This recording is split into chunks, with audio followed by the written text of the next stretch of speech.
მოგესალმებით, დიდი მადლობა მონაწილეობისთვის. დღეს პოლიტიკური წიგნიერების სემინარის მეორე დღეა და ვისაუბრებთ ისეთ მნიშვნელოვან თემებზე, რომლებიც ეხება წინასაარჩევნო კვლევის ინტერპრეტაციას და ინტერპრეტაციას ამ კვლევების მომხმარებლების მიერ. მათ შორის არიან პოლიტიკური პარტიები, რომლებიც იყენებენ, როგორც აღნიშნეთ, წინასაარჩევნო კვლევებს თავიანთი ამორჩევლების პოზიციებისა და დამოკიდებულებების შესასწავლად და საარჩევნო პერიოდში პოზიციონირებისათვის. ინტერპრეტაციის კომპონენტი ასევე თანაბრად მნიშვნელოვანია, ვიტყოდი, ექსპერტებისა და მკვლევრების შემთხვევაშიც, რადგან ისინი არიან ცალკეული ცალკეული პოლიტიკური პარტიებისგან და მათი მოთხოვნის შესაბამისად ახორციელებენ ამ კვლევებს. იგივე ინტერესი აქვს მედიას, განსაკუთრებით იმ შემთხვევაში, როდესაც მას პარტიული კავშირები გააჩნია და ეს არ არის მხოლოდ საქართველოსთვის დამახასიათებელია, არამედ მედიის მფლობელებს ხშირად აქვს გააჩნიათ მსგავსი პარტიული კავშირები და გარდა ამისა ყველა პროფესიონალს, მათ შორის მკვლევარს, ექსპერტს, ჟურნალისტს გააჩნია საკუთარი პოლიტიკური გემოვნები. მაგრამ ამ გემოვნების გადათარგმნად არ უნდა მოხდეს გარკვეულწილად დაშესვლა ჩვენს პროფესიულ საქმიანობაში, ამიტომ მნიშვნელოვანია მიუკერძებლობის პრინციპების დაცვა, როგორც პოლიტიკოსების, ისე მკვლევრებისა და ჟურნალისტების მხრიდან. ეს სამი სეგმენტი არის ძალიან მნიშვნელოვანი, მკვლევების მომხმარებლები არიან და ამ საკითხებზე დღეს პრეზენტაციას პროფესორი ტაუგორტი გააკეთებს, რომელსაც აქვს თავად განხორციელებული ექსპერიმენტული კვლევა თავის კოლეგებთან ერთად და მთავარი კითხვა მისი კვლევის, რომელიც ახლა გამოქვეყნდა კომუნიკაციების ჟურნალში არის ის, რომ თუ რატომ ახდენენ საარჩევნო კვლევის განსხვავებულ ინტერპრეტაციას ექსპერტები, პოლიტიკოსები და მოქალაქეებიც, ხო? შემდეგ ჩვენ გადავთ უფრო ტექნიკურ დეტალებზე, სადაც ქალბატონი რასა პროფესორი რასა გვესაუბრება კონკრეტულად როგორ ხდება შეწოვლის პროცედურები და იმ საკითხებზე, თუ როგორ უნდა მოვახდინოთ შედეგების ინტერპრეტაცია თითქმის თანაბრად გაყოფილ ელექტორატში. თანაბრად გაყოფილ ელექტორატში ალბათ გულისხმობთ იმას, რომ ამის მაგალითი ალბათ იქნება ის, რომ საქართველოს საპრეზიდენტო არჩევნები მაგალითად 2018 წელს, როდესაც ჩვენ მეორე ტურიც დაგვჭირდა და ეს არის საკმაოდ მნიშვნელოვანი საკითხები იმისთვის, რომ არც ერთმა მომხმარებელმა, როგორც ჟურნალისტებმა, ისე პოლიტიკურმა პარტიებმა და თვით ექსპერტებმაც და მკვლევარებმა, რომლებიც ამ პროცესებში არიან ჩართული, მაქსიმალურად დაიცვანეს ეთიკური სტანდარტები, კვლევის სწორი მეთოდოლოგიები გამოიყენონ და ამ მედიის მეშვეობითაც ამ შედეგების სწორი ინტერპრეტაცია მოხდეს. ეს არის ის მნიშვნელოვანი თემები, რომელსაც დღეს ჩვენი სპიკერები და ტრენერები რომლებზედაც ისაუბრებენ. მე მინდა ახლა გადავცე სიტყვა ბატონ პროფესორ Traugort's. Please, Michael, floor is yours and we are looking forward to your exciting presentation. Thanks so much. I was asked to speak to you today about difficulties interpreting poll results, and I've organized a presentation in order to do that. And I want to begin by talking about issues of language and vocabulary. And one of the central issues associated with organizing polls, collecting data, reporting on poll results, is that there is a process of moving between the language of concepts, which are used by journalists, for example, or clients, and the language of measurement, translating these concepts into measurements, which survey methodologists call operationalization. It's a kind of a long word. It doesn't roll off your tongue, but it's an important notion of taking a concept and converting it into a measurement in a poll or a survey. But then when we write up the results or we talk to a journalist about publicizing the results, say in a media organization, the conversation turns back to the language of concepts. And things can be lost in translation moving between concepts, operationalization, and then back to concepts. And I'm going to be talking about that in a little more detail. I have constructed an example based upon a client, presumably it could be a legislator, a parliamentarian, or it could be a policymaker in a government agency who says, I want to know what the public thinks about building a new bridge over the Kura River. I started with another example when I began to organize my presentation, which had to do with climate change. Climate change turned out to be too complicated a concept to deal with because it was so difficult to measure attitudes about that. So I'm using this example. I want to emphasize that this is completely hypothetical. To the best of my knowledge, there are no plans to build a new bridge over the Kura River, but I want to use this as an example in my presentation. And in order to evaluate the quality of a survey or a poll that could measure these particular attitudes, it's very important that the methods be transparent. The methods of data collection and analysis be transparent. This is what Peter talked about in his presentation yesterday. But in the example I'm going to work with this morning, we want to know what is the definition of the public, that is the who, which questions were asked in the poll of the survey about the bridge, and then how was the analysis conducted. So I think it's important to just refer to the relevant actors in this process, because they are the ones who typically employ these different languages, have different vocabularies, and this explains often the difficulty of communicating among the groups. So media organizations and people who work there, journalists, they deal in the language of concepts, and they write about these concepts in a way, first of all, that should be intelligible to the general public. And they also apply other criteria like newsworthiness.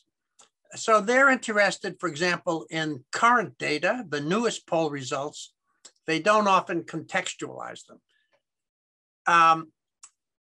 The people who are engaged in data collection and analysis, the survey researchers or the pollsters, they deal in the language of and the vocabulary of measures, questions, response categories, other technical issues, as well as sampling, who is going to be asked the question. And obviously there is a matter of relevance, or the relationship between which questions are asked of which individuals. The public, by and large, doesn't know anything about polling methodology, survey research methods, but they consume this information in the language of concepts. And so they expect to get messages from, for example, the news media in conceptual terms. They think about it in conceptual terms. Politicians and policymakers are another important group involved in this process. And while they are interested in concepts, their specific interest is in taking this new information, often expressed in conceptual terms, but translating it into specific laws and policies. John DePiro, in his opening comments yesterday, talked about three relevant groups of participants in this process: public officials, elected officials, and policymakers, citizens, and journalists. And those are the appropriate actors to keep in mind when thinking about issues of interpretation of poll results. And it's important to remember that from the perspective of reporting on results, they're usually reported in conceptual terms, often without consideration of methodological details or consequences. This can be done both by the people who collect the data, although often they will have a methodological appendix, a methodology section attached to their report.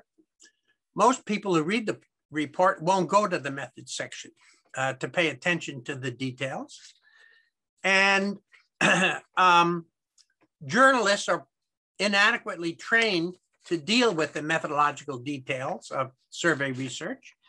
And of course, the public knows very little about the methods of polling or survey research as well. So one difficulty in designing polls and then analyzing and communicating the results is that most concepts are multidimensional. We think of, in our example, the concept of building a bridge, but actually there are a lot of elements associated with that and public evaluation of such a proposal. And typically, from an ideal measurement perspective, this would require more than one question to be operationalized appropriately. So for example, the public might be interested in where the bridge would be located, or how much the project would cost. How much would it cost to build the bridge? And where would the money come from? Would it be publicly financed or would it be privately financed? Would there be environmental considerations involved? How serious would they be? What kind of considerations would they be? So you can see how there could be a series of questions that could address these and other dimensions of evaluation or assessment of the bridge project. But in a survey or a poll, the more questions you ask, the more expensive the survey becomes. And so the inadvertent oversimplification of concepts is, in a fundamental sense, a budget-related issue, ultimately, although often the people who are writing the questionnaire don't pay sufficient attention to the multidimensional nature or aspect of the project. So this oversimplification, in essence, makes it difficult in many circumstances for the respondent, the person who's being interviewed, to comprehend the question which they're being asked. So if we had more time and we were meeting in person, I might ask you to comment on this, although we could return to this later. But think about these questions and how a typical respondent could make sense of them. Do you favor or oppose building a new bridge over the Kura River? And I've just included in parentheses the possible response categories. Favor, oppose, or I don't know. Or a survey, a questionnaire in which we present the respondent with a list of public policy initiatives. And we ask them in this list, how much do you support or oppose the following initiatives, where the response categories are strongly support, strongly, somewhat oppose, strongly oppose. And in this list is an item, building a new bridge across the Kura River. as well as things like, just again, for example, increasing support for college and university tuition. Sometimes these lists can be very long. One problem that survey methodologists think about often is that on many topics like this, the respondents don't have well-developed attitudes, and they don't think about these issues ordinarily until the point at which they're actually asked a question like this. And so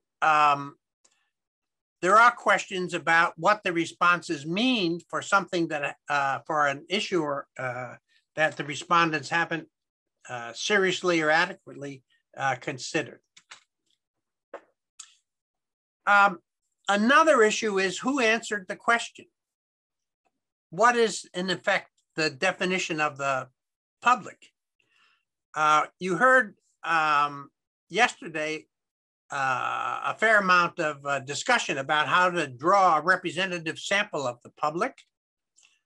And often the results of a poll are reported for the entire sample.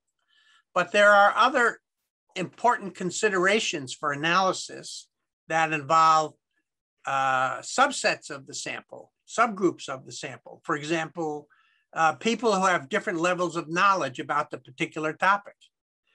In this case, the bridge. And this could depend, of course, upon how much discussion there had been, for example, in a campaign or in the media, or whether there had, in fact, not been any discussion of the bridge at all. Another element is how interested people are in the construction of the bridge. And obviously within the public or within the population as a whole, there could be widely varying levels of interest. And it might be important to know how attitudes about the project, support or opposition to the bridge building project, varies by levels of interest. In many reports, the results are often presented only as what is called top-line data, that is the marginals for the entire sample. But there are many cases in which it would be important to know about the distribution of support for the project among relevant subsamples. So often we don't know directly, for example, how much knowledge people have about a project like the bridge, but we often make the assumption that levels of education can serve as a general indicator of knowledge about public affairs. Interest in projects like this could be another relevant explanatory variable for attitudes. So might be partisanship. Knowing where a respondent lives, even though we want to protect the confidentiality of an individual respondent, might be important because the bridge could be constructed potentially in a neighborhood near them, if they live by the river, or a neighborhood that could be affected by the traffic if the bridge were to be built. And another possible explanatory variable could be whether or not a person owned a car that they used to commute to work, and therefore they might find that the construction of the bridge would shorten their time to get to and from work.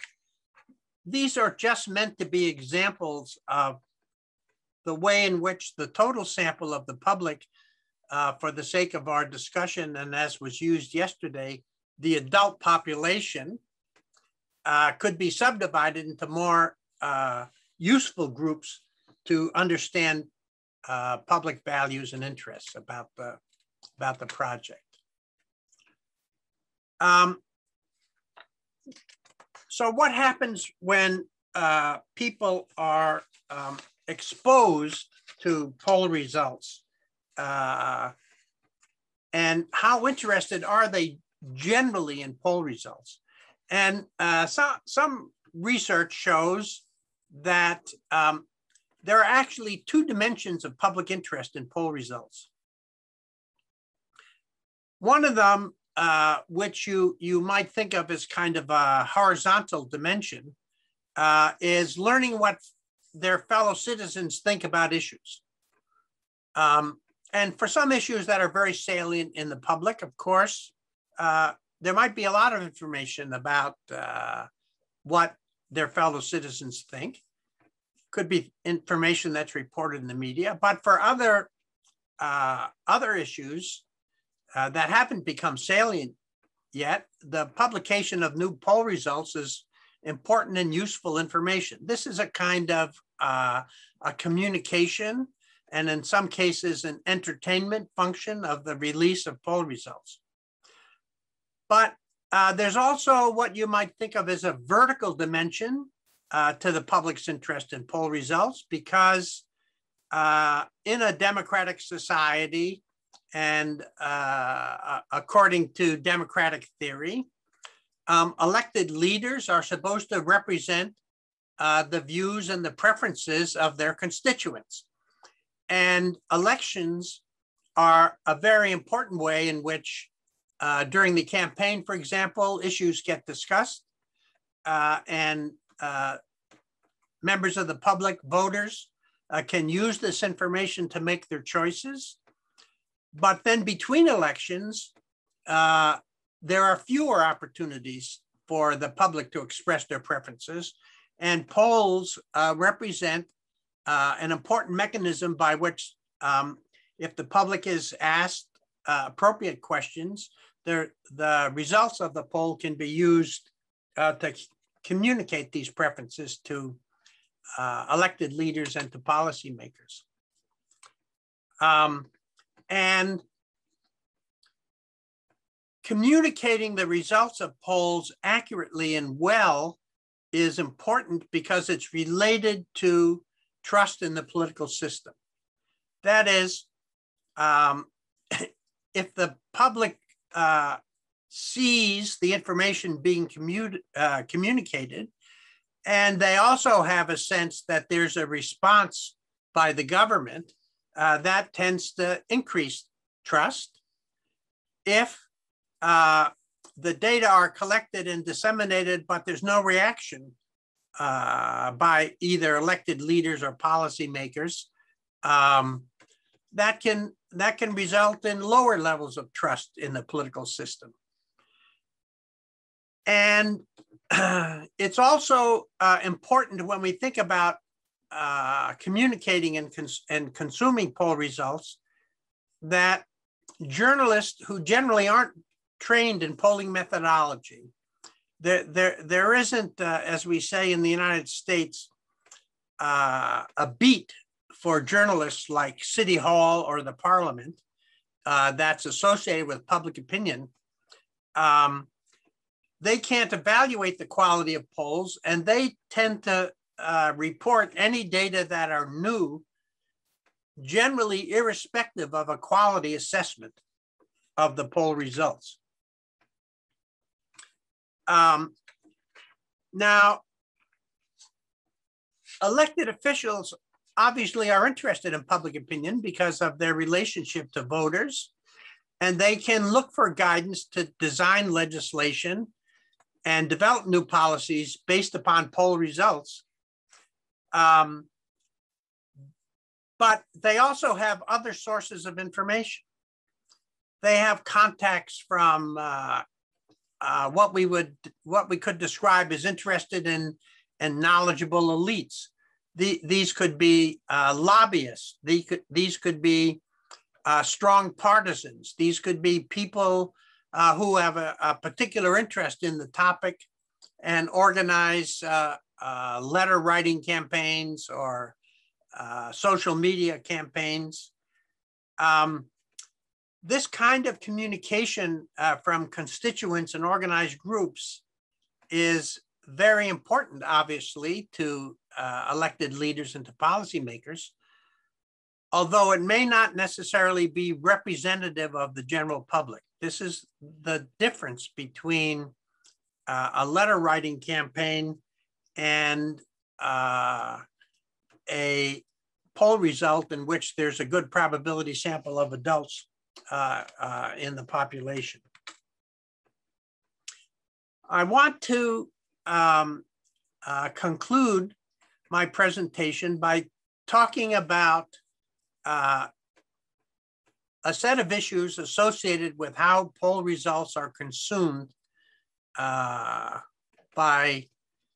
all of these groups, by journalists, by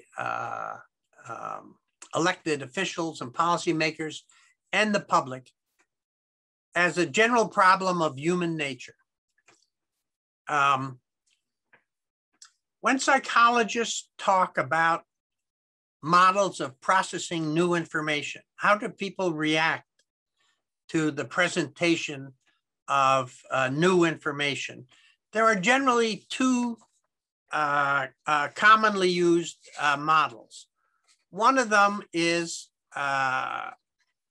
technically called Bayesian updating. It's updating your current knowledge base. So you think you know something about a subject, you have a storehouse of knowledge, and then you get some new information about the same issue.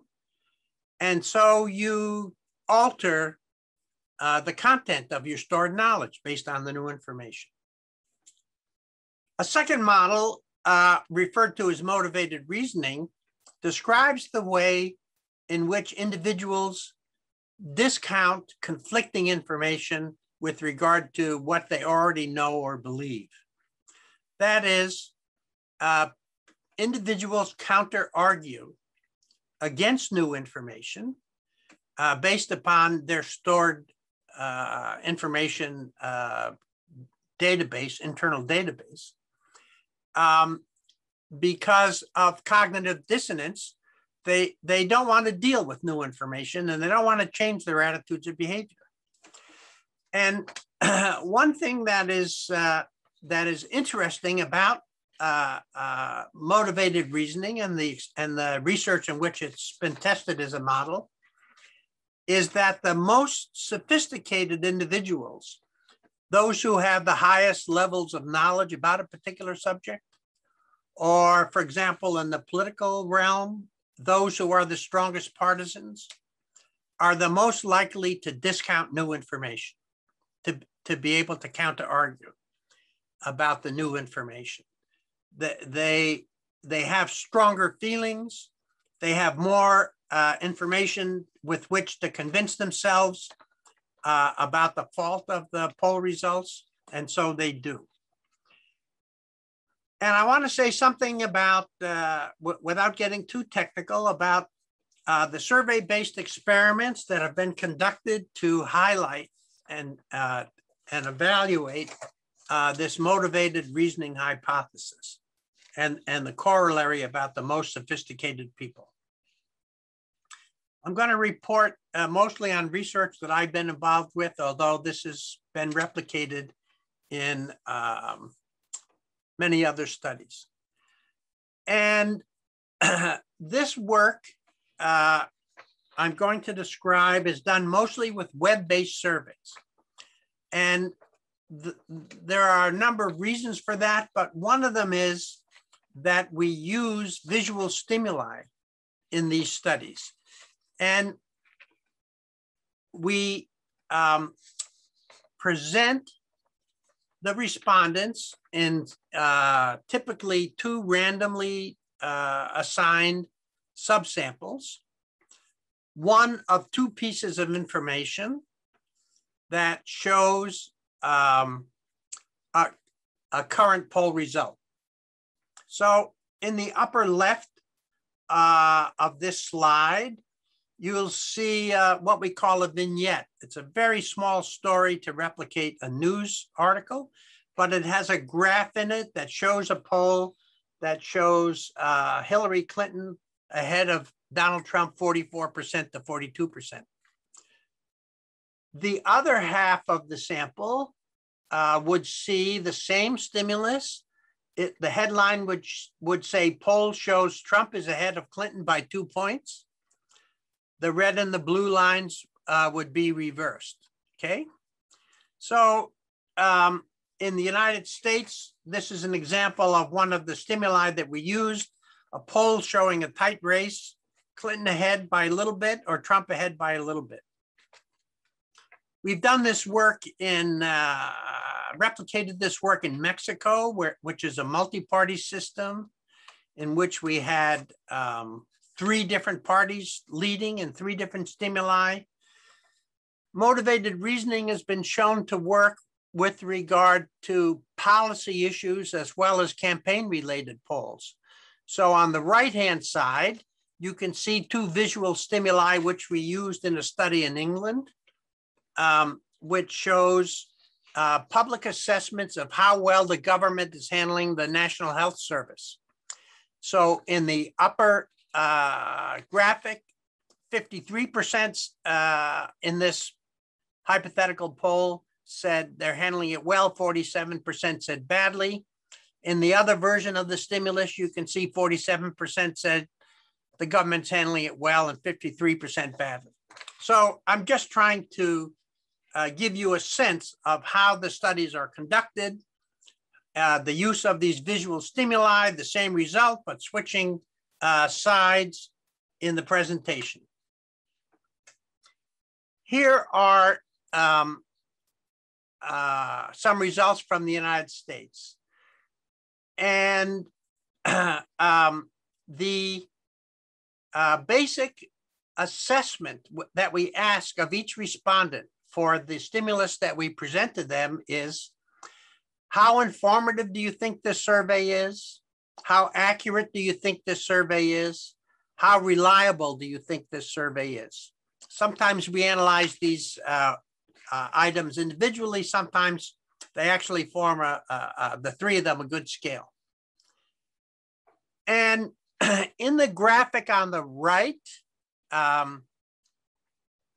which presents data on perceived accuracy, on the left, you will see that Republicans are much more likely to think that the poll showing Trump is ahead is accurate than they are to think that the poll showing Clinton ahead is accurate. And on the right, you can see that Democrats, this is self-identified party preference by the respondents, that Democrats are more likely to think that the poll showing Clinton ahead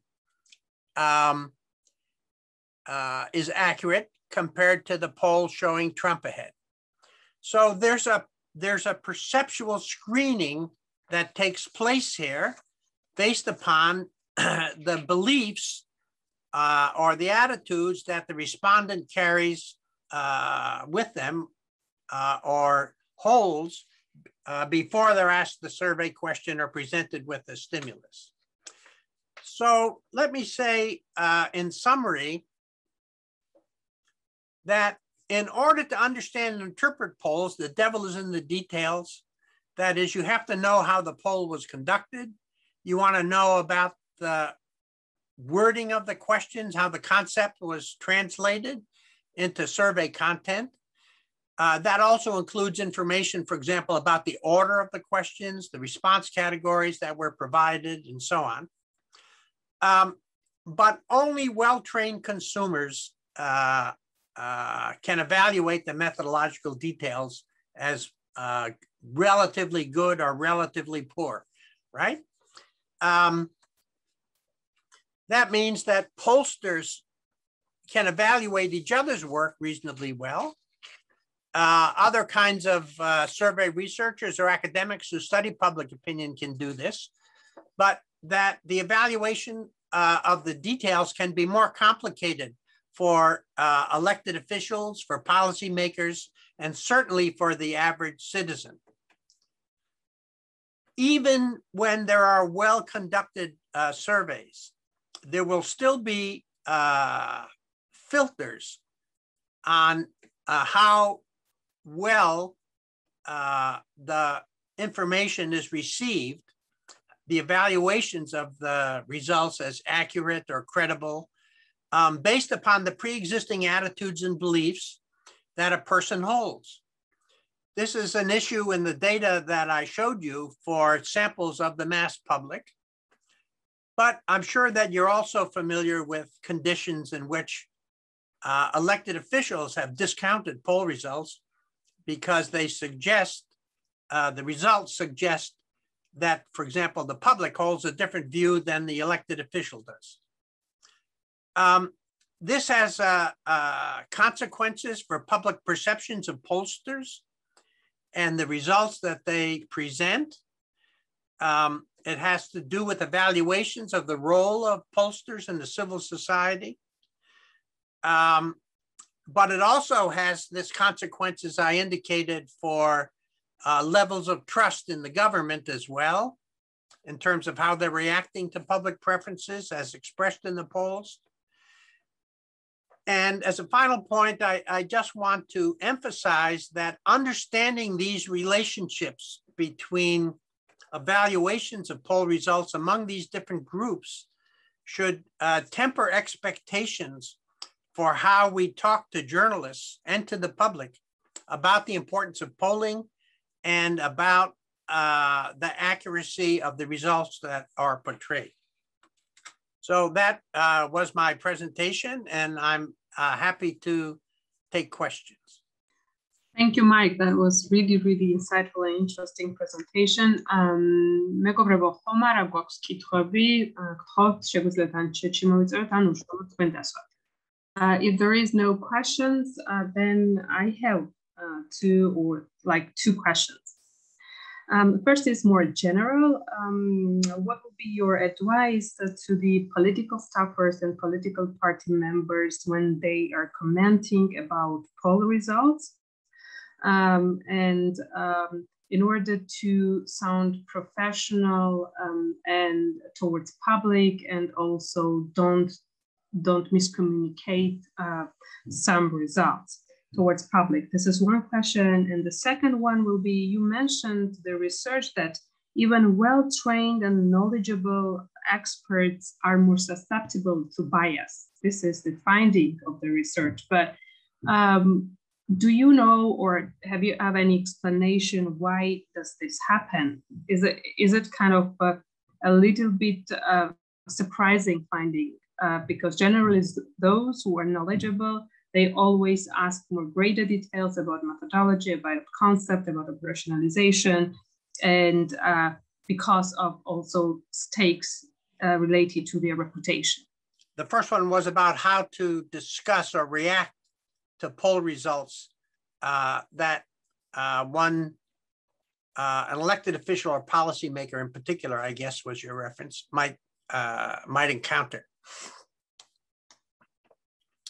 And I guess there's a distinction that has to be made between disagreeing with the result or thinking about an alternative way in which the concepts might have been measured, as opposed to sort of generically trashing polls and poll results. So it's perfectly reasonable to say, in this poll, the concept of constructing the bridge was dealt with too generically. And the respondents weren't asked about how to pay for it, or about how much environmental damage might be involved in the construction. And if those questions had been asked, I think that the opinions would have been different. Or I have another survey that shows that attitudes are different according to those considerations. So there's a difference between saying you should never trust polls and raising questions about the details of how a particular poll was conducted and whether there might be alternative ways to look at this particular set of issues. The second question was about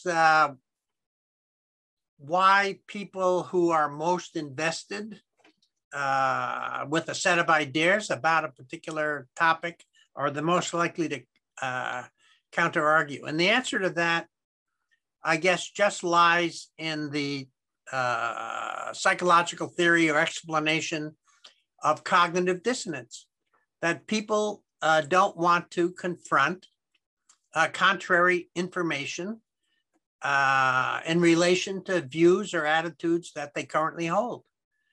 And so the reaction is to think about a way to counter-argue or to discredit that new piece of information.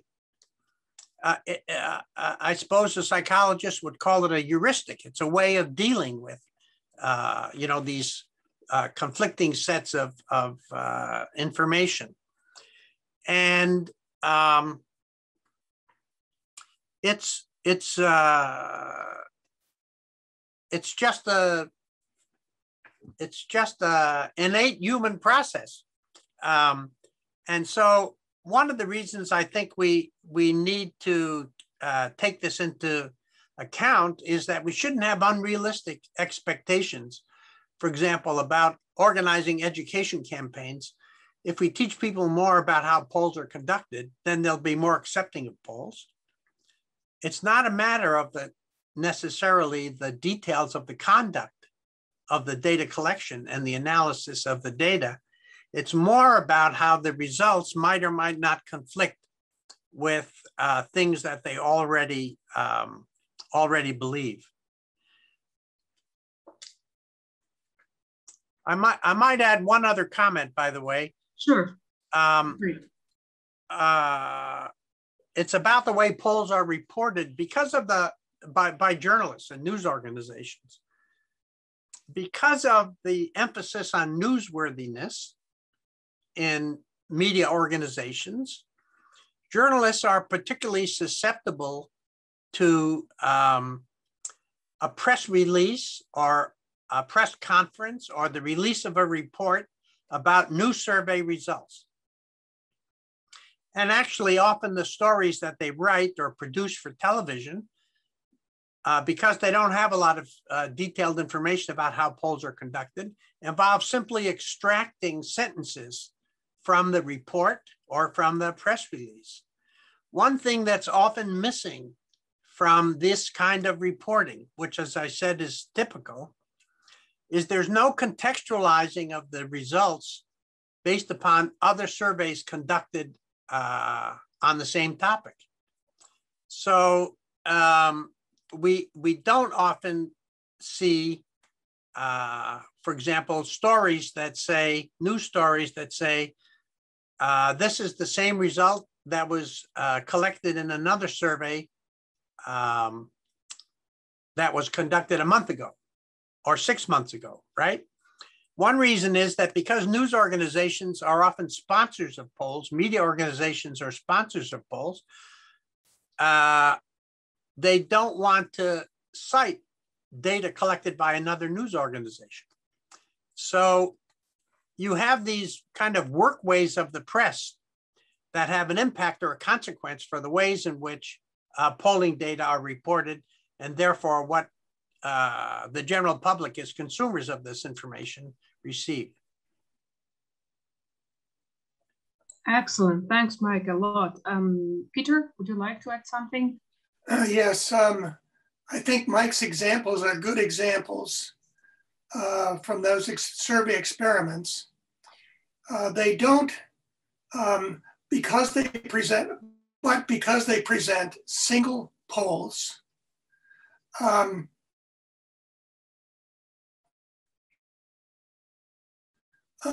the reactions of the people in the polls are shaped by the brief information that is presented in the example.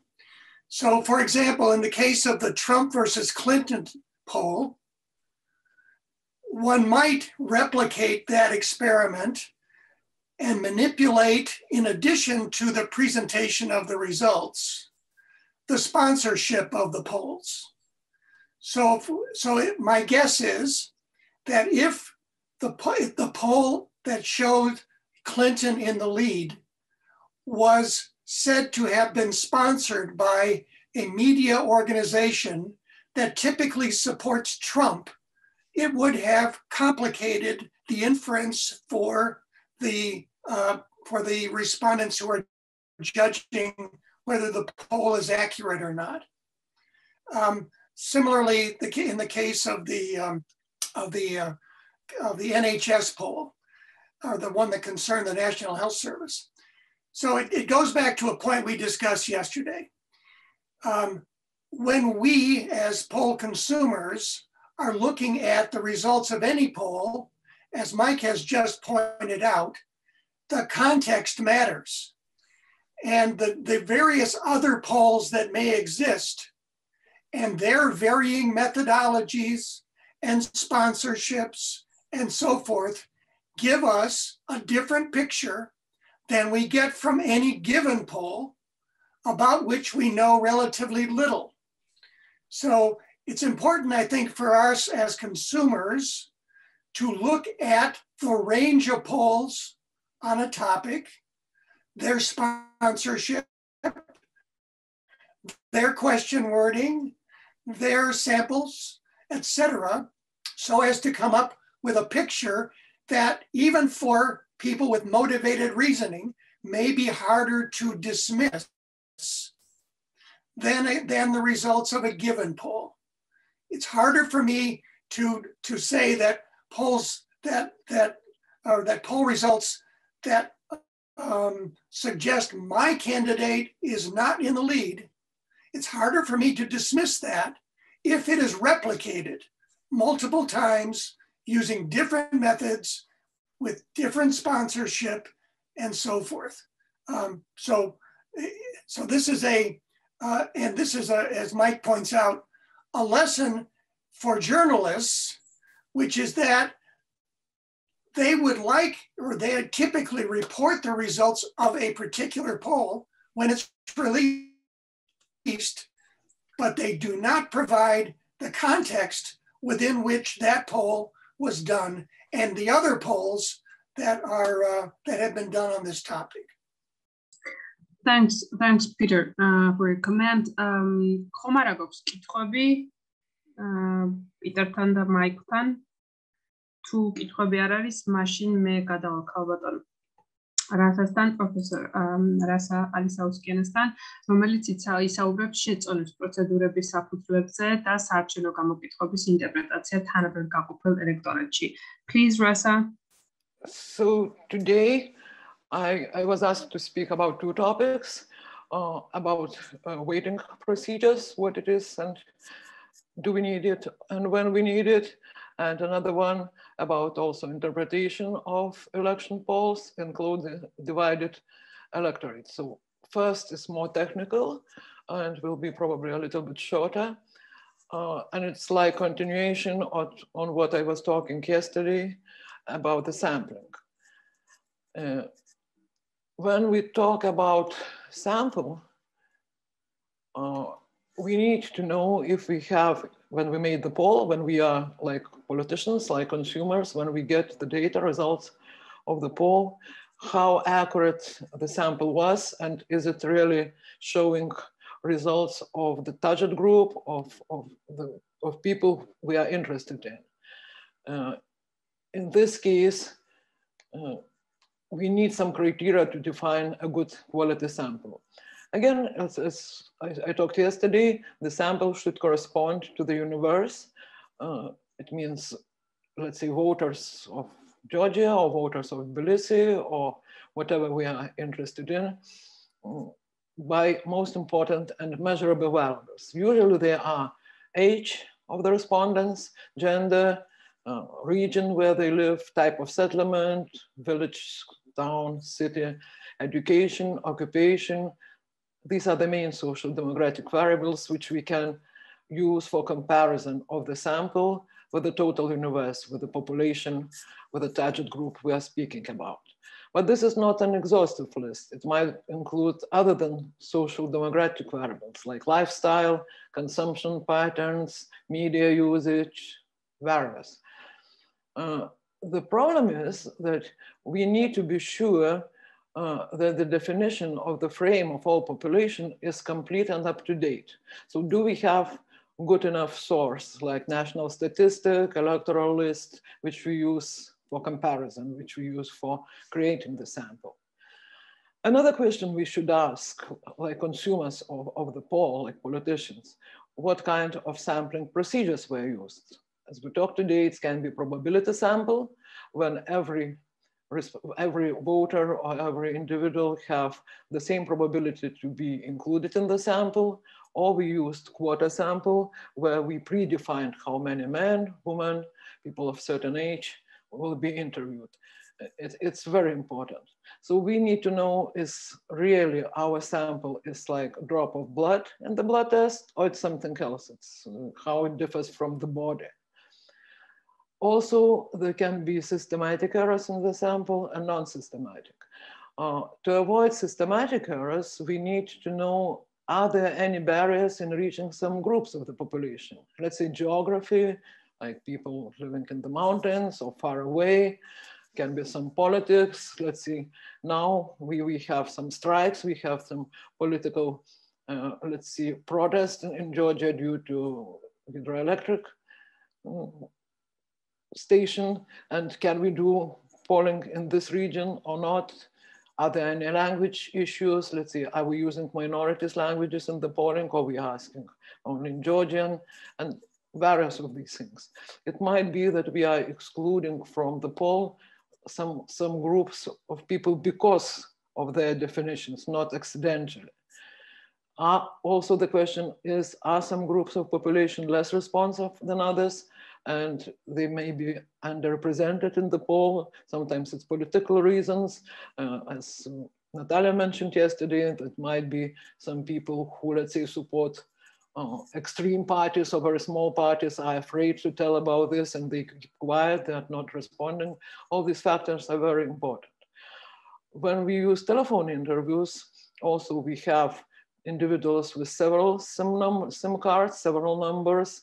There are individuals who have, let's say, Georgian number, but they are out of the country. Again, all these factors are very important in order to examine how good sample is.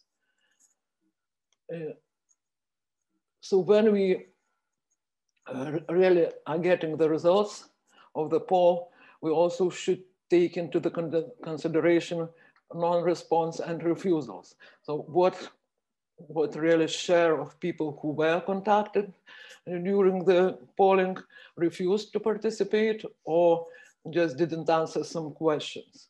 And if possible, to know as much as possible information about the reasons why people are refusing to participate. In majority of cases, their reasoning is, I have no time, well, I'm not well educated, my let's say neighbor has more to face than me, but that's, in many cases, it's just excuses. It's very important to collect as much information as possible about really the structure of people who refuse to participate. Maybe it does not correspond with the national profile. Maybe it's older people, maybe less educated, maybe more rural. And it's especially important in the exit polls and in telephone polls, because then when interpreting the results, we should take care about these non-responses and refuses to know what their share is and how they differ from the rest of people who participated in the poll. Another important factors are seasonal migration, emigration, and let's say individual is included into voters register, but he resides in another place. Especially we have a lot of such people in bigger towns, like in Tbilisi, people who come from other regions of Georgia, but in municipal elections, let's say they are voting in their place of residence where they are registered. So again, if we include them in the poll in Tbilisi and ask whom they are voting for, it will be not true because they would not vote in Tbilisi in that case, like an example. Also, we need to take into consideration some extreme situations like forest fires, evacuations, like pandemic, last year. So all these important in order to examine how good sample is. So we are getting the survey data and we are getting the structure, social demographic structure of these people who participated. We compare these numbers with the statistics, and we can really improve, adjust the sample, the composition of people who were interviewed to match really statistical data. So this is called weighting of sample. The purpose of weighting is to make statistical adjustments to this survey data in order to have more accurate picture of universe. In order to weigh data, we need independent variables which are characterizing the universe. The proportion of men, women in the society, let's say older than 18 years of age, education, locations of people, rural, proportion of rural, urban residents, so everything which describes population. And then we calculate coefficients, like we calculate the weight and assign these correction weights to all elements in the same stratum in our sample. Let's say, to make it more easy to understand, we know that from statistics, from census, that among the Georgians age 18 and over, population of women share is 56%. But we did the poll, and in our poll, for some reason, we have the share of 59% of women, which is more than it should be. And accordingly, the share of men will be lower than statistics shows. So in order to adjust our final estimates, we need to weight our sample by applying coefficient, which allows the share of women to be equal 56. So we minimize a little bit share of women in our sample. And usually variables used for weighting are age, gender, region, in some cases education, if we have good statistics on these variables. In face-to-face poll, in probability samples, it's usually not a big coefficient. We do not need to correct the sample too much. Wherever in telephone interviews, we usually need to weight quite seriously, and especially by age, level of education, and occupation, because discrepancies are higher. And in telephone polls, we tend to see in our region in Central and Eastern Europe, that more refusals we are getting from older people, rural people, and lower education. And in this case, we have much higher share of well-educated people in the telephone polls, which changes really the results and overestimates education. So here we need to wait. But this is the Hamlet question, really, to wait or not to wait. The main problem with waiting is how reliable statistic do we have? Is it latest census? Do we have really understanding of emigration? Do we really know what are the composition of the residents of country we are doing the poll? And in our region, in former Soviet countries, the big issue, of course, is emigration, both internal and external, and the freshness of statistics. We have a very recent example in one of Central Asian countries where the emigration rate is really high. And for many years, for the polling, the data were not weighted by age because census show much higher proportion of young and middle-aged people among the citizens of that country who are really working abroad, and this percentage is really high. They are not present in the country. And then after 3 or 4 years not using weight, 2 years ago, it was decided to apply the weight and to make the structure of the sample closer to the structure of census. That led to the very big changes in the results, especially talking about such variables like media consumption, internet users. And then the question remains unanswered, where is the truth? Because if we take the statistic of the census, where people participated in census, not necessarily being present in the country, then we assume that they are here, but they are really not here. Therefore, for more than several years, they are somewhere working abroad. And if we speak about elections, voters' surveys, we need to really to measure more accurately preferences and issues which are relevant for these people who will be voting, not for these who emigrated like few years ago and are not going to vote, even being abroad. So that question remains still open, and the main bias, the main problem is reliability of statistics. But if we have quite recent statistics, let's see, taken from the voters register, not from the older census, weighting is useful because then it's more accurate, more closer to the composition of the population of the country than the sample where these differences are present. Here is an example of real face-to-face poll.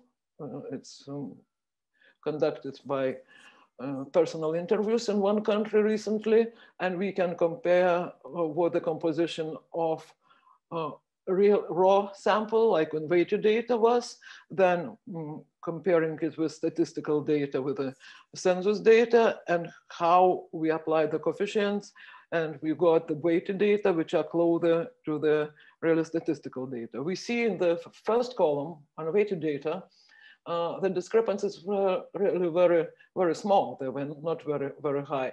We had some disproportion on age group, like we had a little bit more younger people than we should have if we use statistical data about composition of the sample, slightly less older people, and slightly more people with university education than it is in the population. So we applied the weights, and we really had our weighted sample much closer, exactly matching the composition using statistical data. That's an example. So to weight or not to weight is the question for pollsters, but you as the users, you should look, when you get the results, you should ask about this passport of the poll, and should ask about the composition of people who were interviewed, and take also statistics and compare these two things. Because I saw some polls in Georgia as well, in Armenia as well, when, okay, it's reported like the totals, the numbers, such percentage of people think that way, such percentage that way. But then when we look at the composition of who was interviewed, we see that it's sometimes too high proportion of urban dwellers, sometimes it's too high proportion of young people, which means it's not representative, and it was not weighted. So this question you should ask the pollster, and you should compare the composition of the sample, weighted or unweighted, with the real statistics on the population's composition. Then you can be sure that you are getting really representative data. Another important issue, as colleagues spoke about, interpretation of various polls, including elections polls, and especially in closely divided electorates. And interpretation is done usually by journalists, by political scientists, by users, politicians themselves. What we should know and where we should be careful. First of all, talking about elections polls, pre-election or even exit poll, the very important issue is margin of error. What does it mean? The margin of error, it's a statistical concept, which says about the probability, usually it's 95% probability, that if we do census, if we interview everybody in the country, the results will fall within some interval of our poll results. So usually it's, let's say we are interviewing 1,000 people or 1,500 people in Georgia. And then we can ask what is the probability that if we interview everybody, 95% probability that we interview everybody, what would be difference? This depends very much on the size of the sample, how many people we interviewed. This is example in the table, margin of error table. What it shows, let's see, sample size is 500 people. It's used in the polling, sometimes 500 respondents are answering. And we ask the question with the answers yes and no. And let's see, 50% of people said yes, I'm voting for that party, 50% said no. In this case, margin of error is plus minus 4.3%, which means that if we interview everybody in, let's say, the city we did the poll, 95% probability that the answers will be between 46% and 54%. And so on. If the difference is bigger in the answers, 25% of people said yes, 75% said no, then margin of error is smaller, 3.8%. When answers is 10% say yes, 90% said no, margin of error is 2.6%, and so on. And as we see in the table, the margin of error is getting smaller with a higher number of interviewed people. But it's very rare that we can do 10,000 or 15,000 interviews. During the exit poll, yes, and therefore an exit poll, the margin of error is about 0.6%. But in usual poll, when we have, let's say, 1,500 respondents and we're getting answers 50 to 50 or 40 to 60, yes and no, the margin of error is 2.5%. But imagine we got an answer like 49% of people said yes, 51% said no. Here we come to the problem of interpretation. Is 51 more than 49 or not? In statistics and in the pollster's language, when the difference is lower than the margin of error, the answer is no. We cannot say that 49 is less than 51 because margin of error is 2.5%. And this was one of the reasons which sometimes is difficult to explain, but the very good example was American president elections, let's say in 2016. After that, in media, among even scientists, it was saying that pollsters were wrong. They did not predict Trump winning in some states or in general. I was in the States during this time observing elections and being with my colleagues, pollsters and consultants. And where was the main problem? The problem was in interpretation. Let's see, I will show you. You see the graph? Yeah. So let's see, we have Michigan. Here we have real results, but we don't see. I'm sorry, if there is a graph. No, there is. You can't see it, yeah? Yeah, no. Okay, then I'll just give an example. Let's say in Michigan, polls showed that Trump is getting 48, let's say, not Michigan, but let's take one state, which the pre-election poll showed that one of the candidates is getting 48.5%, another one 47.9%. And the pollsters were invited to TV. Journalists were asking and saying, so who is winning? Again, in our countries, it's probably not so important, but in the States, if the candidate is winning at least by one vote, he or she is getting all votes from that country, electoral college. So that's very important. The pollster was very honest and said, look, when we get 47.5 and 48.3, we can't say who is winning because margin of error is 2.5%, and it means its result is equal and it can go anyway. And journalists, in many cases, are not taking this answer as an answer. They still need to make the conclusion and to report their viewers, their listeners, that somebody is leading.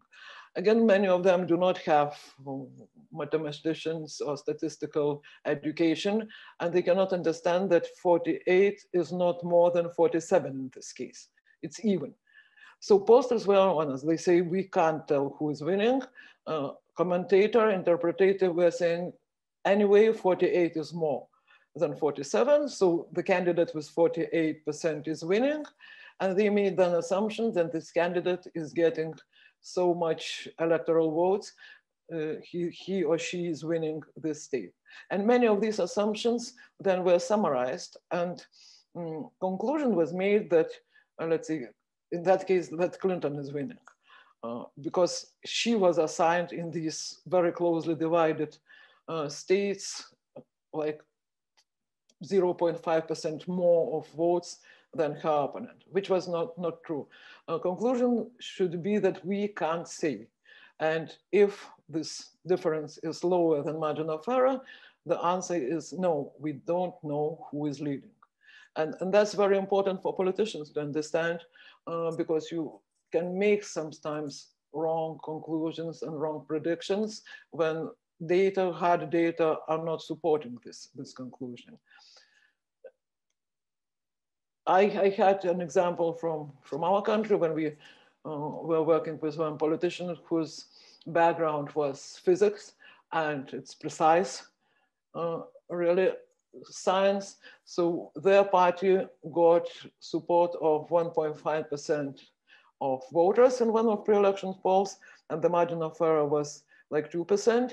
So he made the conclusion that they are getting, in this case, 4%, because it can't be minus 0.5 in his understanding, because we say margin of error is plus minus 2.5%, which is not right.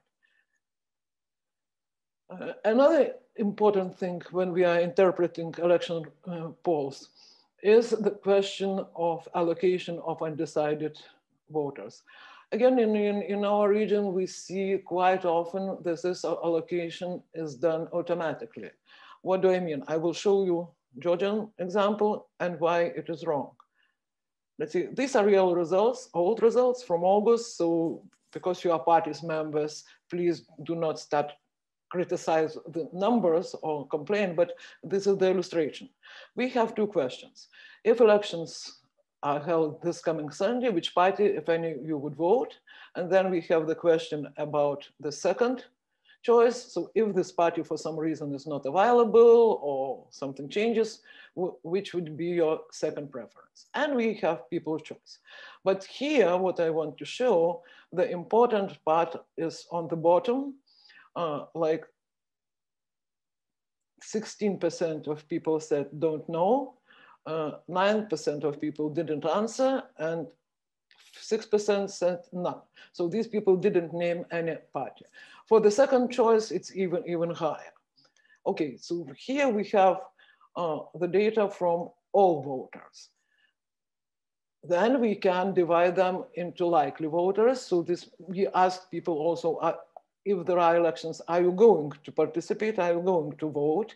And then we are taking not all voters, but these who said they're definitely and probably are going to vote. So it's smaller numbers.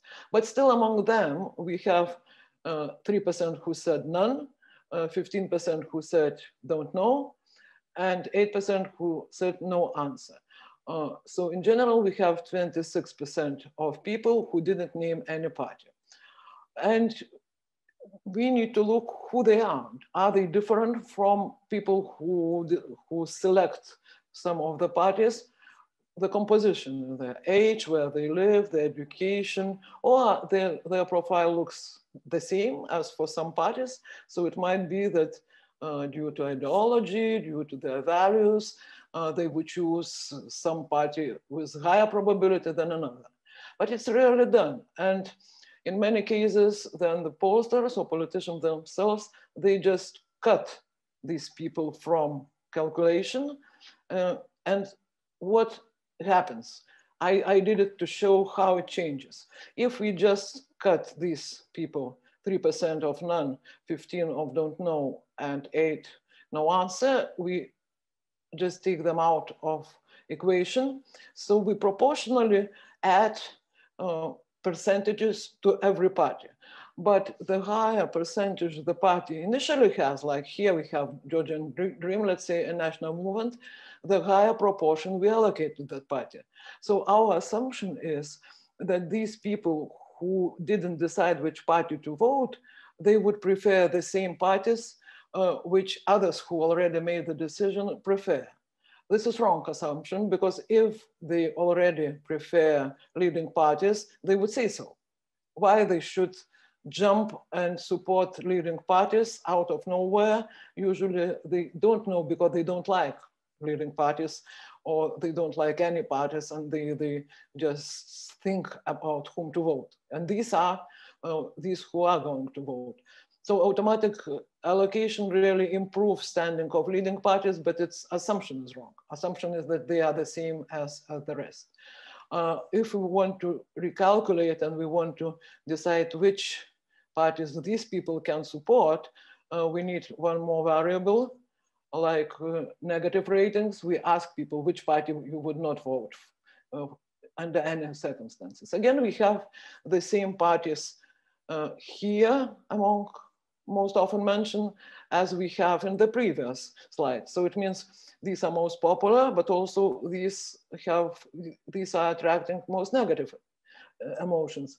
And it can be assumption that these people who didn't decide which party to vote, they more usually mention these leading parties. So they will select really from smaller parties.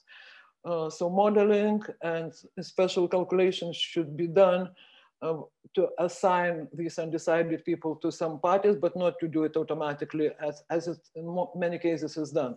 And then we compare really uncomparable things. We compare answers of all voters or likely voters with answers which some companies do with this automatic allocation.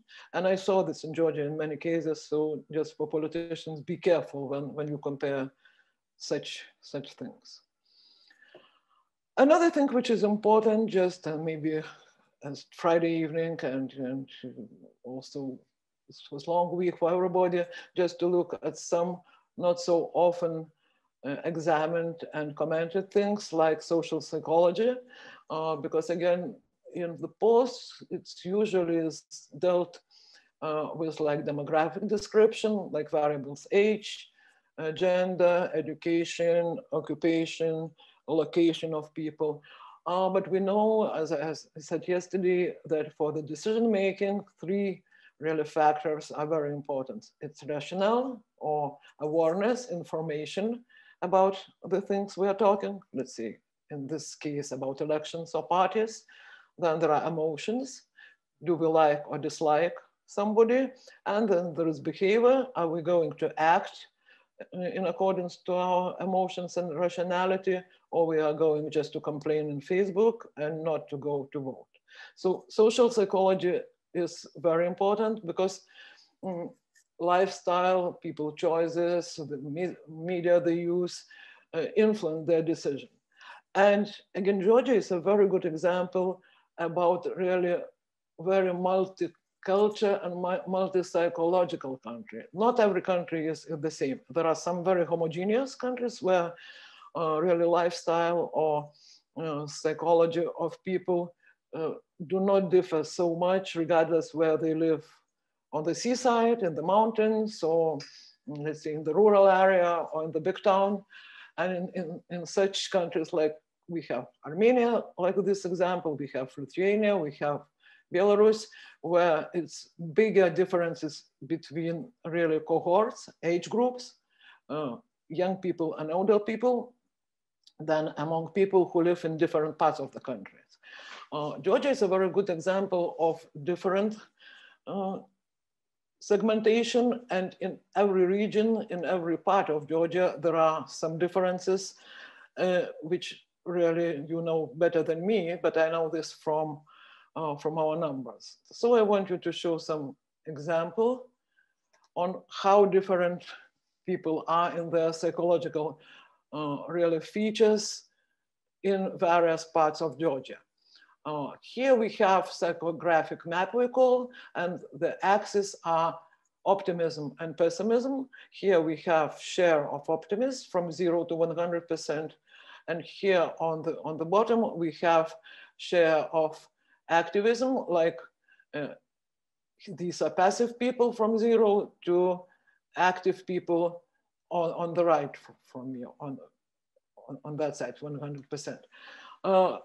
It's measured by statements, by some attitudes and values, and we can see that optimists are looking to the future and see some hope there. Pessimists are looking at the current day and future and do not believe in some positive changes. And activists are going to solve their problems themselves, while pessimists, while non-active people, passive people are waiting for somebody else to do something for that.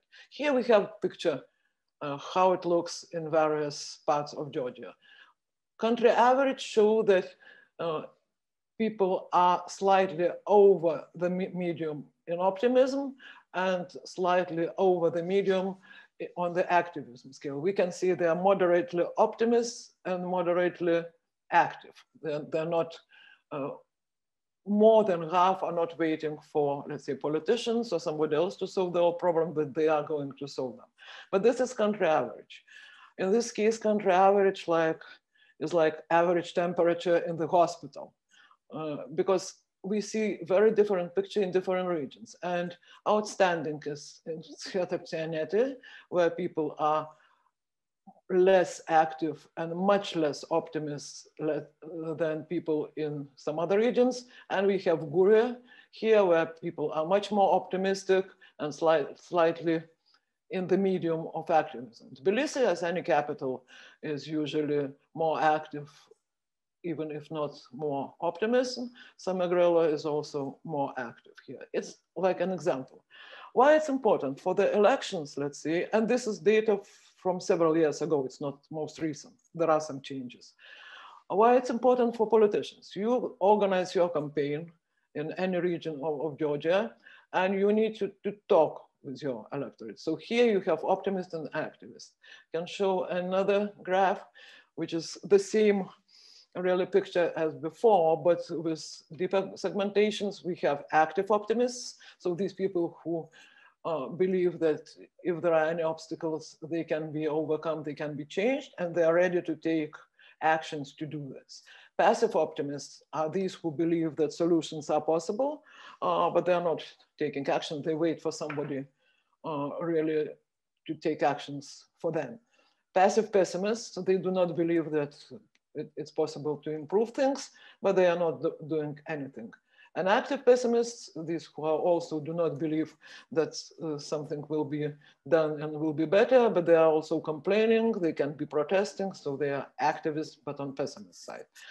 In general, in the country, we have the highest share are active optimists, this country average 49%, then we have passive optimists, 17%, passive pessimist 12, and active pessimist 12. But we see in different regions, the picture is very different. And the most active optimists live in Tbilisi, Samegrelo, and Guria. But when we look at Samtskhe Jevageti, Shida Kartli, or especially Mtskheta-Mtianeti, the share of active optimists, you see, it's 3 times lower than in Tbilisi, Samegrelo, or Guria. And we have much higher share of pessimists. So it's one segmentation. Then we have another scales, extroverts, introverts, and traditionalist innovators. Extroverts are open people, these who like to communicate, who are openly expressing their values and their views in public with their friends, and they are really, for them, it's, let's say, COVID was much more difficult than for introverts who better read the book, better be alone or not very actively expressing their preferences. And innovation and tradition, again, these people who are traditionalists, they are afraid of changes and they prefer to stick to the known things, while innovative are looking for some change, something new, even if they don't know that well. In general, country is conservative, and it's similar, in that sense, it's similar to my own country, to Lithuania. People are much more traditionalist than innovation-oriented. And also there is almost in the middle of extroverts introverts. A little bit more extroverts than introverts, but not so much. So this is the country average.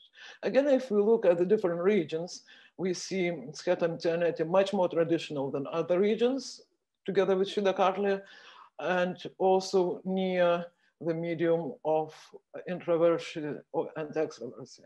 In Kakheti, we see people are more closed, more introverts, as well as in Kartli, while again in Samagrela or in Samska-Javageti, they are more open, and less traditional than other regions. But in general, everybody is more or less traditional. And if we look at this picture, we see the share of strong extroverts. The highest is, again, in Guria, and the lowest in Kakheti, in this sense.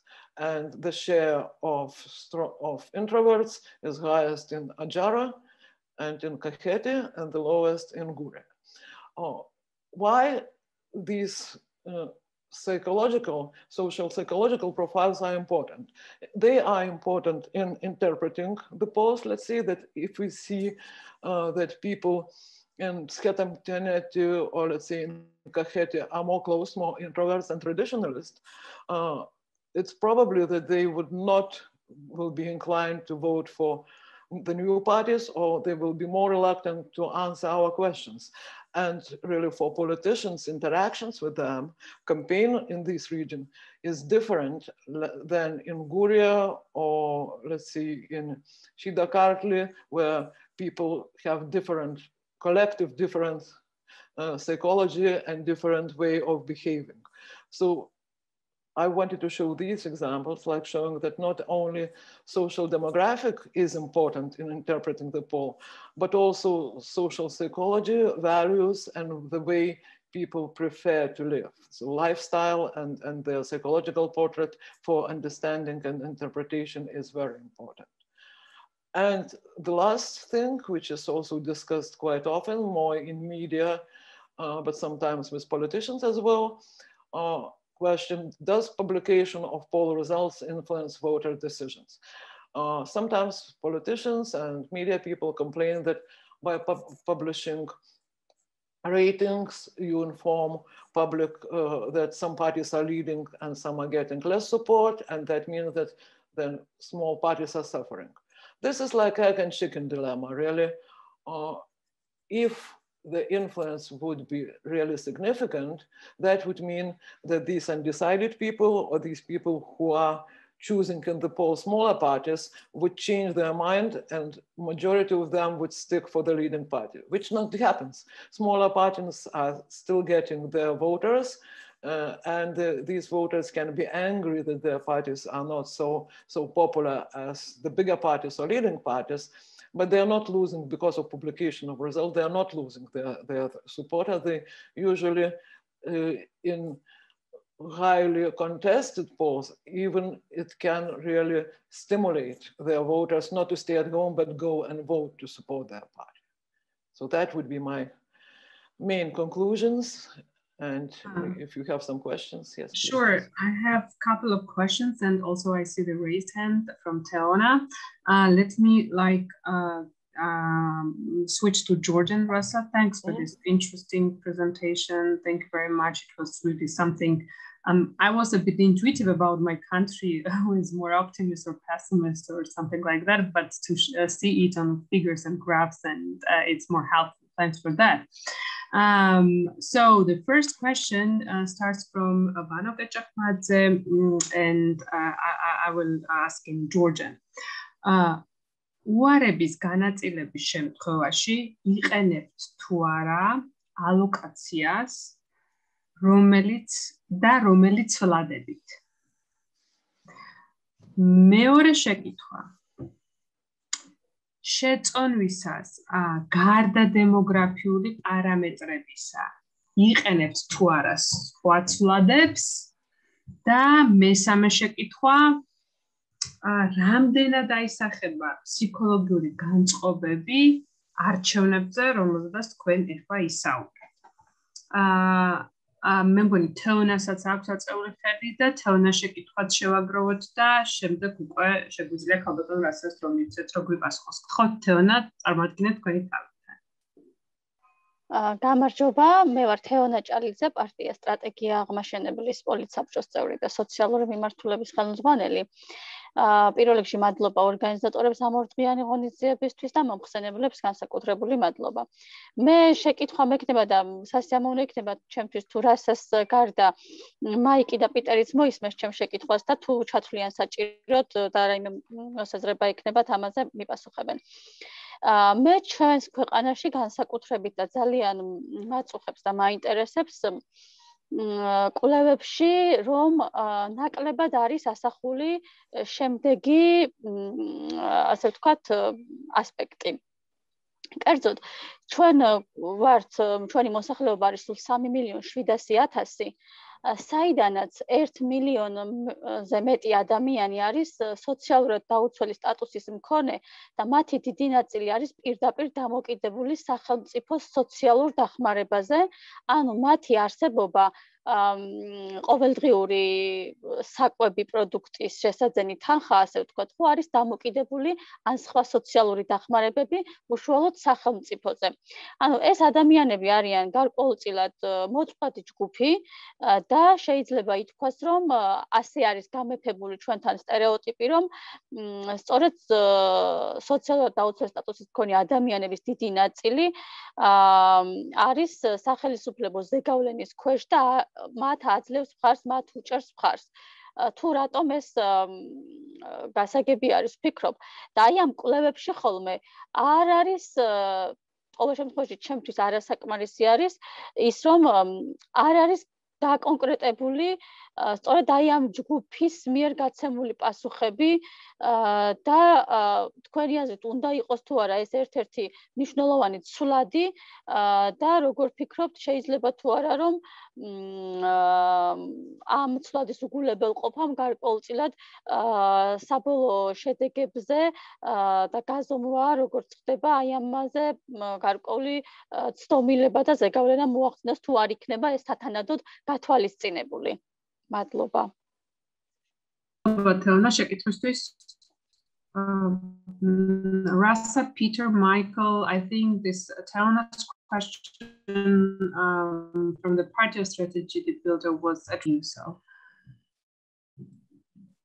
please, Rasa.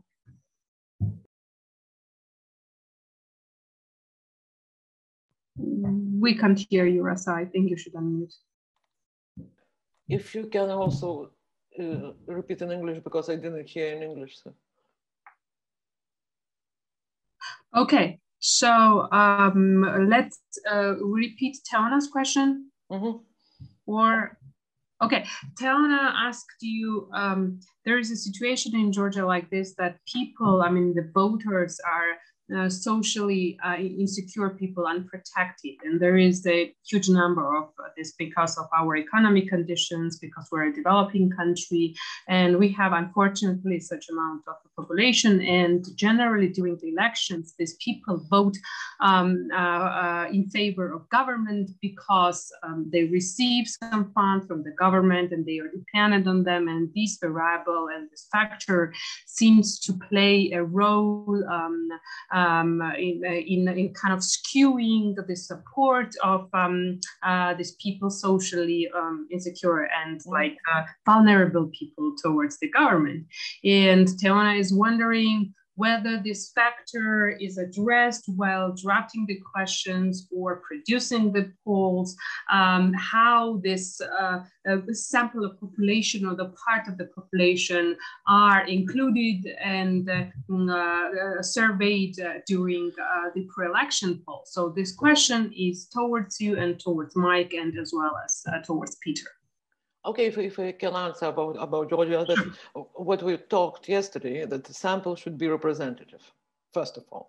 So it means that every subgroup of people, regardless the most rich oligarchs or the most poor people, is represented in the poll, in the sample by proportion of their proportion in the society. The question is that yes, there are some small fraction of populations which are not reachable during the poll, let's say homeless, people who have no address and are not in homes, people who are in care houses and hospital, and some part of people who live in their castles in very, very rich surroundings where you just cannot get in. Yes, because they are guarded and you cannot really send interviewer to interview. But this proportion is estimated to be not more than 2% of difficult to reach and not reachable people. So in the poll, all parts of demographic groups, of socially unprotected, as you say, other peoples are included. The sample is representative. Then the question is that sometimes politicians look at ratings and horse race only. They're interested what percentage of people are supporting my party, and they don't look at the context, because any poll measures political sympathies, voters' intentions by batteries of questions. We are addressing issues which are important for voters, for these people. We are addressing their worry, their optimism, pessimism, their intentions to emigrate, their estimation of economy and everything. So that's more important for the politicians to understand than the picture of today's or yesterday's support for the parties, because it changes. And also we know that, yes, it can be two factors. These poor people and less well off, they can tend to vote for people who are in power at the moment because they believe that these people can change the situation. At least they can promise them to increase the pension, social benefits or something. But also there is some barrier after which they are voting in protest. And we had the same in Georgia. We had in one elections when the ruling really parties lost by protest votes. So if this assumption would be true, so we still would have United National Movement in government because people would not vote against them if this your assumption is right. So that's not really the factor always. It depends also on the party's campaigns, and there is some tendency that sometimes when parties do not achieve really what they wanted to achieve, they start to blame voters, that voters are sometimes stupid or do not understand realities and they are voting for bribery or for some small sums of money. But voters voting for their interests. And if their interest, which is clear from the big poll, from examining issues, if it's clear that their interests are better served by some party or some forces, they are tending to vote for them for various reasons. But they are included in the samples and yes, they are represented. Peter, Michael, if you have any additions, and then we have two other three questions in row. Rasa, I will repeat the other question put by Ivanovic. Please, Peter, Michael. So if I understood the question from Tiona,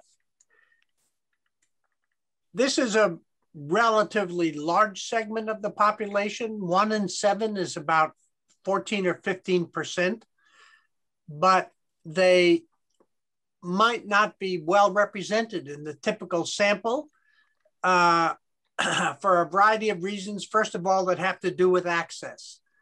And ensuring representation in a sample typically would involve extra cost to make contact and to complete an interview. So the sponsor and the pollster would have to make a decision about the importance of this group in principle, and then whether or not they would bear the expense of making contact. Now, there's two different issues, I think, in the content of the poll. If it's a pre-election poll, which I understood was the basis for your question, then there should be a consideration of the differential turnout rate of this group compared to others in the population. And therefore, how important is it to get adequate representation in the likely electorate? But there's a different circumstance in which, for example, the government might be interested in whether or not its service provision is adequate. And there we might be interested in whether individuals in the vulnerable population know about available services, are receiving available services, think there should be other services available. Then we might be interested in a polling circumstance in which we want to oversample this group in order to collect this information to guide legislation or regulation or policy. And again, that would involve potentially additional costs in order to secure interviews from people who are ordinarily underrepresented or might be more disinclined to participate in a poll. So there are technical ways to deal with this issue of representation, either in pre-election polls or in policy-related polls. But I don't think it's possible to deny that extra costs would be involved, and it should be taken into account when budgeting for this kind of data collection. Thanks, Mike. Peter? Well, I'm not clear on the voting implications of the representation of vulnerable people in the samples.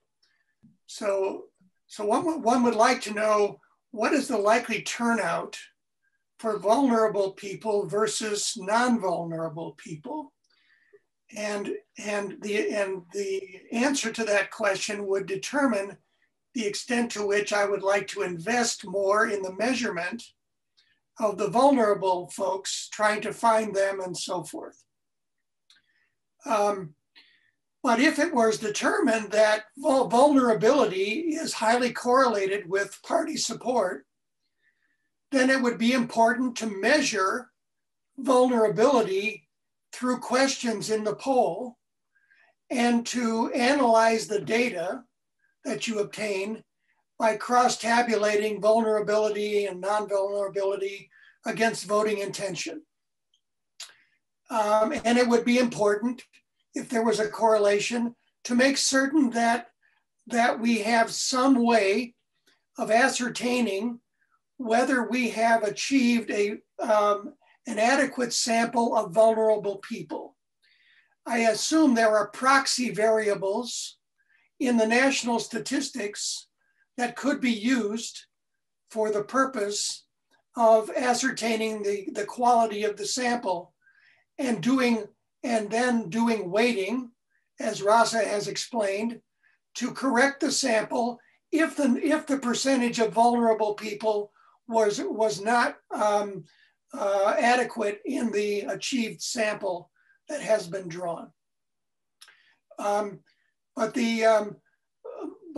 as Rasa explained very well, the national statistics, the quality, the nature of the sampling frame is extremely important for our judgment as to whether the sample has good quality.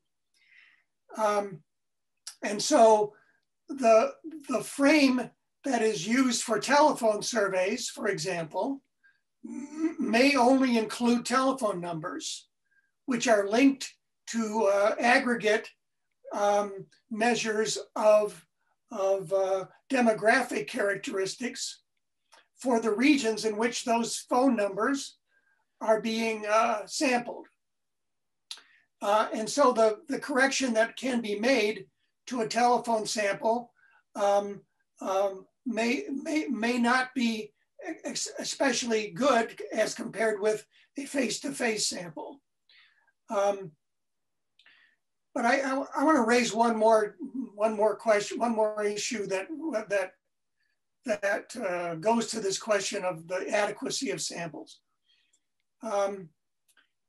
Rasa presented some data that showed the distribution of cases in the sample across different demographic characteristics and showed how weighting can bring the demographic characteristics of the sample in line with the national statistics. an important thing to understand is how much of a relationship is there between the demographic characteristics that are measurable in the national statistics. How much of a relationship is there between those demographic characteristics and the variables that are of interest to us in the poll? So in some cases, the relationship is quite clear, that rural voters may vote differently than urban voters and so forth. In other instances, the relationship may not be so clear. And those psychographic measures that Rasa presented may have a stronger relationship to voting tendencies in some cases than do the demographic characteristics, or some combination of psychographics and demographics may be a better way of estimating the quality of the sample. But there are no psychographic national statistics. They need to be created before one can start to adjust any given sample against them. But they could be very important. So in the United States, we had instance where in 2016, the samples that were drawn to measure the horse race, Clinton versus Trump, oftentimes were said to have not corrected for an education bias. Now, education may or may not be a prominent variable in the statistics from which a sample is drawn, from the frame. They may not be included in the frame. Education is measured differently across states. And so correcting for the fact that Trump voters seem to be of lower education may be more difficult than correcting for other demographic characteristics. Whereas education is more of a psychological individual characteristic than is urban or rural residence, or gender, and so forth.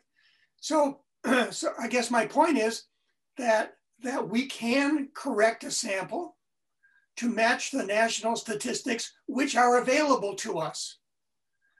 But we cannot correct for things for which we do not have a measure in the frame.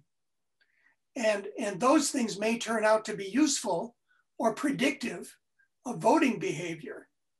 We would like to know whether the sample is a good sample of voters, of prospective voters. And what we often have is a sample which is a good sample of the national population, not necessarily of voters, because we don't have a way to wait for them in the frame. So anyway, just a caveat, if you will, about correcting the sample for different types of non-response issues. Thanks, Peter. Michael at Rasa. I will repeat the question that was asked, and I guess it was translated, but let me translate it myself as well directly to Rasa. In case of non-response rate distribution, do you use allocation method, and what variables are included there? And during the weighting, besides the demographic parameters, do you use any other variables or factors? And the third question was about to what extent this psychological sets and moods that you presented have effect on electoral results, or just in on the elections generally. These are the three questions for Rasa that Vano Pejahmadze asked, and then we have one more question which I ask later. Okay, I'll try to be short in this. Sure. Well, it depends on the reporting and polling. If there are like regular social, political, economic polls, and let's say party support is just one of the questions, one of the measures. We usually present results from all voters, as I showed, and from likely voters if it's closer to elections.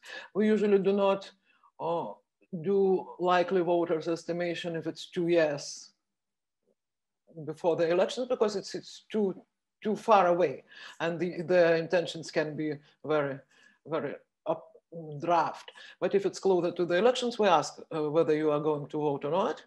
And then we take these likely voters and we compare results from all voters with these. And in this reporting, we do not allocate these who refuse to see or these who are undecided. We show their percentage and we see that this is not prediction of the outcome of election. This is sympathies, intentions of the electorate at this moment. And these undecided can go anyway. This is for politicians to work with these undecided, to really try to attract them to their side. This is not predictions. If I work as a consultant for some party or politician, yes, then we do modeling, but this is usually not publicly reported, or this is like the tool for political party to make their decisions how to attract polls. So these are different, let's say, pollings, and this we do more like in Lithuania and other countries. In Georgia, because we work with International Republican Institute, we do not allocate, we use this general polling. It's possible to do using not only demographic, but some consumption, media usage variables, so it's much more difficult modeling for allocation.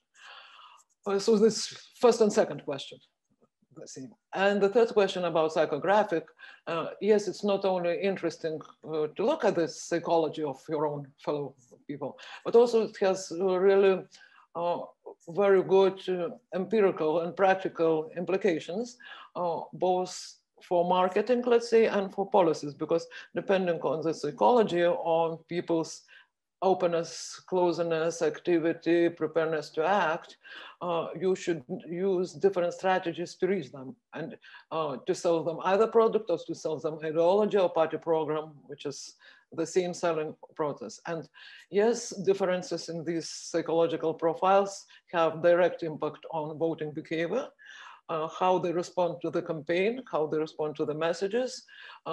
In some cases, like a very broad example, you can organize pre-election concert in Guria, and it will be much more attractive for voter there in open space, if it's not COVID situation, but if it's allowed big meetings, and it will have effect. If you do this and set up the internet, they will think you crazy and it will not work. Some younger people may come, but the older people will sit in their houses with closed curtains and look suspicious at you. But if you go with a bottle of chacha to the eldest guy in Msketemtiania village and talk with him one-to-one and persuade that your policies are right, he may will take all his family to vote for you. It's just very simplified example, but these psychological profiles really are working because we act on the basis of our emotions, on our values and beliefs in any situation. And Georgia is a very good country for such segmentation because it really works here. Thanks for your exhaustive answers, Rata. Thank you. I have one more question from Nina Chochia, who works for the Human Rights Committee of the Parliament of Georgia. Let me translate this. There is some very topical issues, which are very important during some periods of time. Sometimes this kind of topicality fades over time. Like, let's say hydroelectric dams that we are building now, when people are against these constructions, and we have the demonstrations, but this demonstration might kind of weaken or fade up. So when is the right time to conduct polls? When there is a high political or social temperature, or when this is calm situation and people are not so kind of against and in the street? So which is the right time to do the polls? Well, let me comment on this. without, I hope you understand, overly emphasizing the importance of cost considerations. You know, from an understanding perspective, the best circumstance is to have regular polling. It doesn't have to be frequent, but, you know, systematic data collection so that you have a baseline and a benchmark set of measures. And then under difficult circumstances, for example, like demonstrations in the street, you can take another measurement and you'll be able to assess the difference, whether there's a difference in attitudes. Obviously, there's a change of behavior, whether there's a different level of attitudes or preferences based upon the current circumstances in relation to what you ordinarily observe. So there is no best time really to identify a point of data collection, a field period for data collection. But again, context is important. And the question that you want to ask is, are attitudes different than they ordinarily were? Is feeling more intense than it ordinarily is? And you can only do that by comparison with prior data. Thanks, Mike. Peter, Rasa, would you like to comment on something or just makes final remarks? As I see, we are on time exactly, and I guess I don't see any raised hands and any questions, so possibly we make some final remarks and then conclude, if you would like so to do.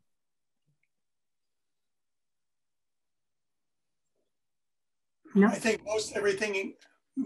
most everything has been said on this topic.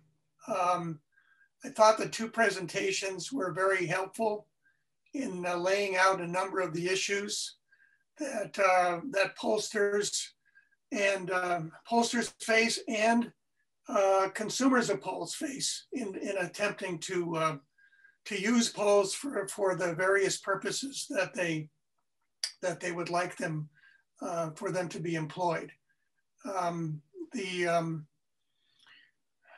hope that I'm a little worried that I got a little too carried away with the technicalities of the waiting toward the end, but anyway, I hope it was useful for the folks in the who have been attending this seminar.